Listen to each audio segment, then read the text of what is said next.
technology is advancing, data is becoming more accessible. Why not harness this information and allow it to come in and do some of the things that we're currently doing manually right now so that it can free up my time to do other things. And even if you're spending a lot of time now on new patient marketing, there's so much that we're not doing in our practices because we don't have time, because we're filling our time with systems that were really smartly created. I mean, they've really done a good job. With the lack of information and technology, I see a lot of great systems. And so we should pat ourselves on the back on that and just recognize it's okay to retire some of these things. This is Growth in Dentistry, a dental intelligence podcast where we ask the question, what does growth in dentistry look like to you? I'm Katie Polson, a dental hygienist and your host. Hello, and welcome to another episode of Growth in Dentistry. I'm Katie Polson, and with me today I have Weston Lunsford. So glad that you could be with me today. Thanks, Katie. Before we get started, we're going to talk about, I would like to invite you again to join our Facebook Dental Intelligence community and also go rate and review this podcast. We read every one of them. So thank you so much for your willingness to do that. We're finishing our conversation on team member troubles today, and it's obvious we've seen it across the industry. We've seen it across the country. I don't think there's probably an industry that hasn't been touched by the staffing issues going on in the country.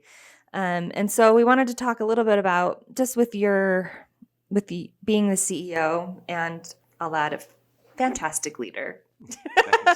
What advice can you give to those that are feeling discouraged right now with our current climate and the staffing shortages going on? Yeah, this has been something, Katie, too, that I've been concerned with and worried about myself. We see this happening at Dental Intel as well, and we feel like we create an incredible culture. We work hard as leaders here to be able to create a place where people can thrive and be able to develop some of their skills and even learn new skills. And I think that all owners of businesses and leaders of businesses truly want that for their teams. It's probably, if not the most important aspect of their role of a leader, it's in the top 5 for sure. And so this climate that we're in since COVID of people coming, taking a job, and then good long-term team members and even friends all of a sudden giving their resignation, it's hard. And it's hard as a leader to receive that. And oftentimes, I know for me personally, I'll take that personal, like I'm doing something wrong.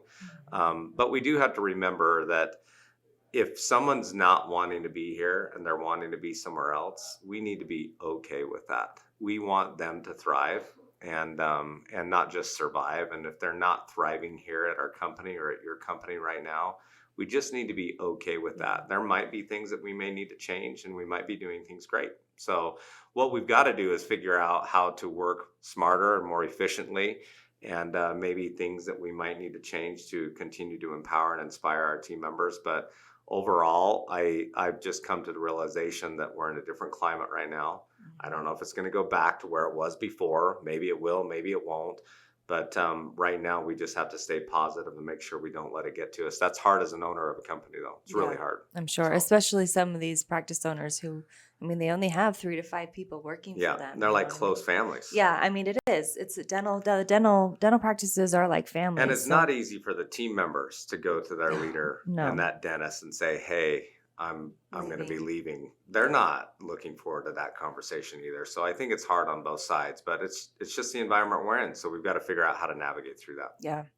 Yeah. I would add that there's a lot, knowing that you're not alone in this. There are so many different communities. You can come to DI's Facebook community. You can go to Dental Town. There's so many places that you can go to vent, to talk, to whatever it is as an owner. Dentistry can be a very lonely place for a lot of people. And one thing to think about, though, as an owner of a practice or as a dentist or even associates working inside the practice, all of the people you work with right now, your vendors that you're buying software from, product from, lab companies that you're working with, they're all struggling with this too. I was just actually talking with a lab here out of Utah, and my daughter's actually taking a position to go work there in the molding rooms, and he made a comment saying that they're dealing with the exact same thing. So it's not just in dentistry either; it's across all industries. Right, and to have a little bit of grace, I guess, for the people you hope that people have grace with you, and let's have For grace for sure. people that are We've got to in, be a little bit more patient as yeah, buyers too. I was yeah. just at a restaurant with my wife last night, and I was talking to the owner of this is a really kind of boutique restaurant, awesome Argentine food called Asada. And I was talking to the owner there, and the first thing he did was come up to our table and just said, "Hey, be a little bit patient. It's been hard keeping good help here. And so we're a little bit slower than normal." At least he acknowledged it. But the Yeah. restaurant industry, all of us are dealing with it. I So know. as buyers, Yeah. as consumers, we've got to be a little bit more patient as well with the circumstance. Yeah, definitely. I love that advice, because I see that as well when I go out. I try to be a little bit more patient, just because everyone's struggling. So, Yeah. well, let's switch gears to data, which is what we're good at. Yep. Automation is a great way to reduce the squeeze of being short-staffed. We've discussed about it at length within our previous podcast episodes. And here at DI, it's a lot. We do a lot of automation, but it's all backed, and very importantly, by data. Yeah. And so tell us about, well, talk to the data piece of it. Why is it so important? First of all, when we think about automation, I really like to call it just working smarter. Yeah. And if we automate things without data behind it or intelligence behind it, we're not necessarily working smarter. We're just working. So I'll give you an example of that's a that. good one. We obviously, I think most of the listeners here may know, or maybe they don't know, we acquired a software company called Modento, which is a full patient engagement solution, but it's got a lot of additional things such as real-time online scheduling, real-time fintech, real-time treatment planning, and payment options in there. Obviously, it deals with confirmations and rescheduling our past due hygiene patients or patients that are due for now. It's got a lot of really cool tech, and it's pretty similar to a lot of the companies that have been out there. I think it was Solution Reach that pioneered that. And then all of a sudden, Demand Force came in. We saw a lot of other companies, Lighthouse, and several companies create this form of automation. And really, if you think about the automation they did, all of these companies, it was a blast out to the masses in your database. And you're hoping that the right patients, even if we understand what right or wrong patients are, would respond to us and schedule. And some of that automation didn't even allow them to schedule. It just allowed them to get notified that they should call in and schedule. And we're hoping the phones will ring. But it wasn't really intelligent automation. It was just, I have unscheduled patients. I'm going to have this software reach out to all of them. And here at Dental Intel, we know that we've got to be smarter than that, especially with reduced staff.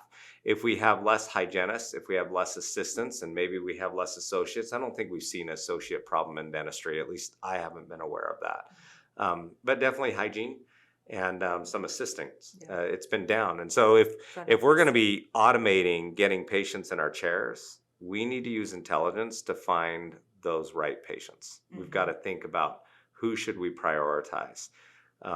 We advocated this really heavily in 2019 when everyone had to close their practices for 3 to 4 months, and some indefinitely, and some even longer than that.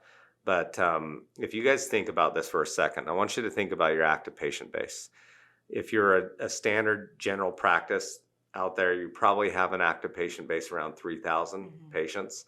And then if you think about what's scheduled, and maybe you know this number, maybe you don't. If you're a Dental Intel customer, you for sure know this number, but you probably have around 60% of those patients scheduled, which means 40% of those patients do not have a future appointment. So you might be using a solution that you call automation that's sending messages out to those unscheduled patients, trying to get them scheduled in.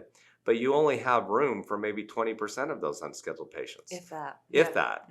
So if we're blasting out to all of the unscheduled patients, treating them all as if they're equal patients to our practice, we're really giving chance in creating success in our chairs, where we can start really prioritizing what patients we want to send out messages to. And maybe we're prioritizing, we're saying we only want to message our unscheduled hygiene patients that have unscheduled treatment too. So we can get doctor chair time at the same time we're getting hygiene chair time. Maybe we want to prioritize and say, I only want to do these type of patients with this primary payer, because if I go to this primary payer, the reimbursement rates are way too low. And so now I'm prioritizing patients by their insurance carriers instead of just any patient. Meaning, focus on the patients that need the most care first, and second, those that have the financial resources to be able to cover that care. And that's intelligence, right? So you need data to be able to do that. Yeah, definitely. There is, I've seen a lot of practices who they just don't have, they we came out of the pandemic. Well, we're not out of the pandemic, but they came out of their closures thinking they were going to have to scramble to fill Yep. their chairs, but they're overwhelmed, and so Yeah, working.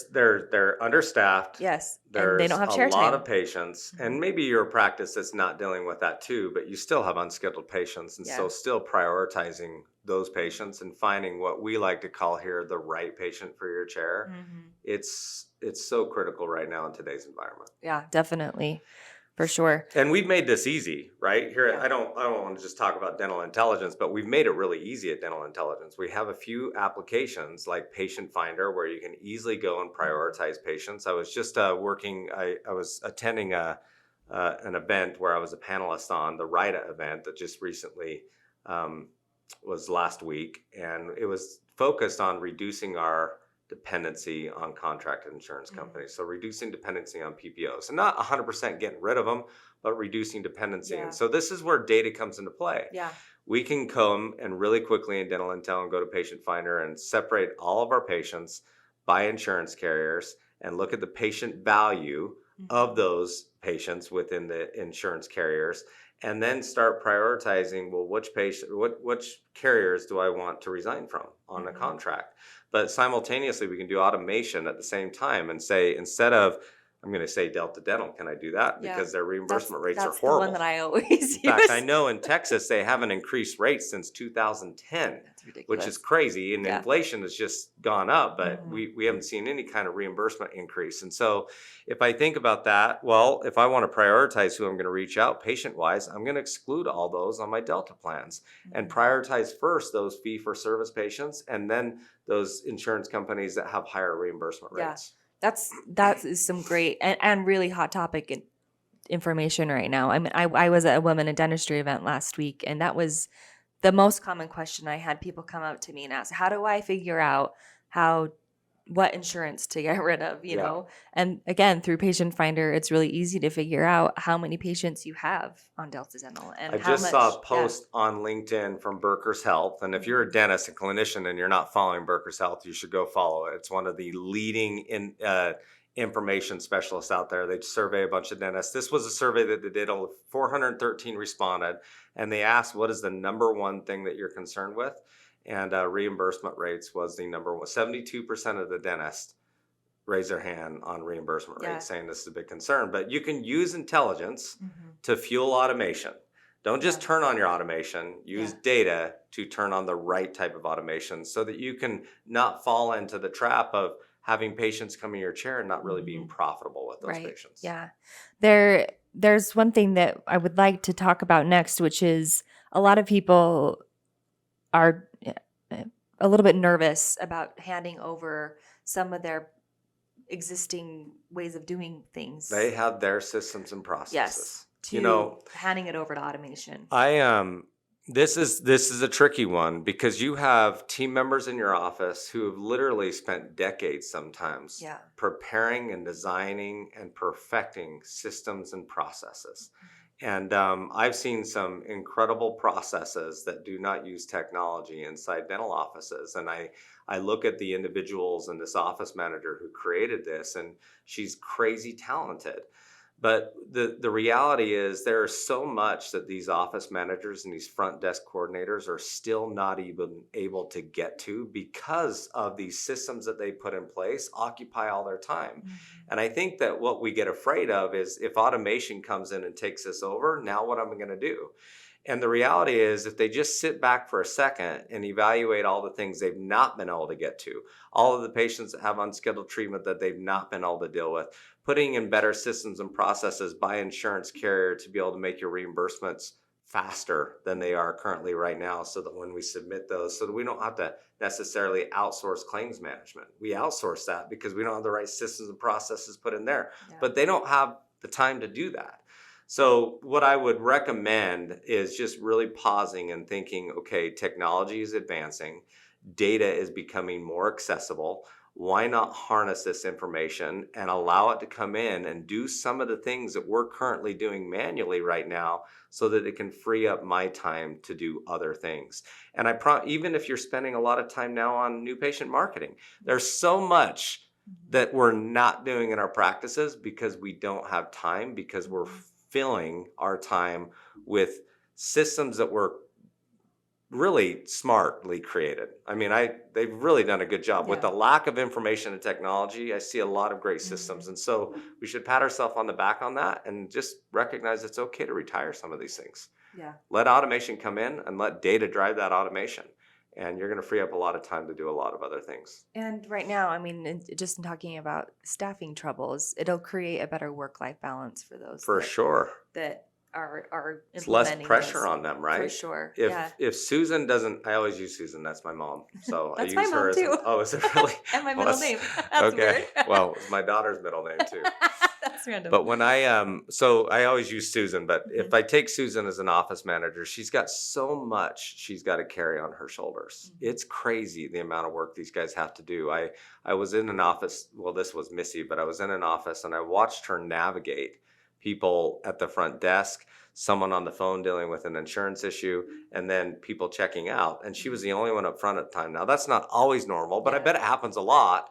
And she was just doing so much, yet she still had the burden and pressure of making sure the chairs were full today, tomorrow. And those are the two most important days in a dental practice. And there's always cancellations. Everyone always knows that. The doctors may not know that, but I'm telling you right now, they come in the morning and your team members are sweating because they check the voicemail and they have 2 or 3 cancellations they need to try to fill.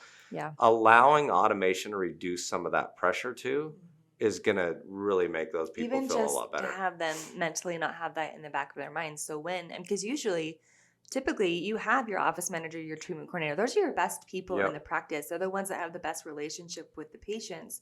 So if they don't have that in the back of their mind, those patients can come in and they can spend more quality time with the patients, which is what they are really good at. And automation is smarter, not than people, but it's faster at processing things. So for example, Katie, if I were to tell you to find the best patients to call today, you would print a list of unscheduled patients and you would sort through things. But let me tell you what automation with intelligence can do in seconds. I can immediately find within seconds through data the patients that have remaining insurance, and then sort those by the highest reimbursement companies, carriers that we have.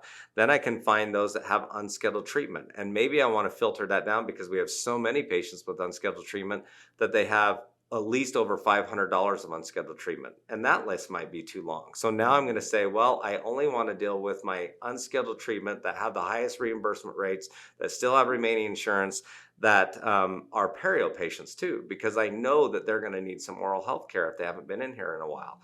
And now you've got this list down to 200 from a list of 1,000 unscheduled patients. That's a smart list. And you know that when these guys come in, they need care, they have money, they have higher reimbursement rates on the insurance, they have remaining insurance, they're the best patients to call.